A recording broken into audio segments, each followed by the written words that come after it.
தளபதி வராரு, வெளியே வரல வந்துட்டார்ல, உனக்கு கூட முடியுது அவங்களால, அவ்வளோ பயம் இருக்குல்ல, அப்போ வாயை மூணு இருக்க, யாரும் பேசாதீங்க.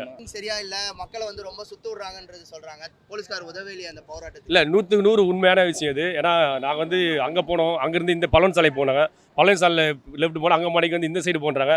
அதாவது இவங்க வந்து சுற்றி டைம் வீணாகிட்டு ஒரு சட்டம் ஒழுங்கு பிரச்சனை ஏற்படுத்தலான்னு பிளான் போட்டாங்களான்னு தெரியல. ஆனால் அதான் நடக்காது. நாங்களாம் அமைதியானவங்க, அமைதியான முறை போராட்டம் தொடரும். கண்டிப்பாக போராட்டம் வெற்றி அடையும். இது அடுத்தது வந்து இது அஜித் குமாருக்கான போராட்டம் மட்டுமா அந்த மீதி இருக்க இல்ல இந்த 4 வருஷத்துல 24 டெத் நடந்திருக்கு. எல்லாத்துக்கும் சேர்த்து தான் இந்த போராட்டம். ஓகேங்களா? அடுத்த நடவடிக்கை என்ன இருக்கும் தளபதி? இல்ல மக்களுக்காக நாங்க வந்து ரெடியா இருக்கோம். என்ன பிரச்சனைனாலும் மக்கள் பிரச்சனை எடுத்து நாங்க போராட தயாரா இருக்கோம்.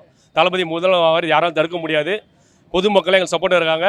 தளபதி வராரு, வெளியே வரல வந்துட்டார்ல, உனக்கு கூட முடியுது அவங்களால, அவ்வளோ பயம் இருக்குல்ல, அப்போ வாயை மூணு இருக்க, யாரும் பேசாதீங்க.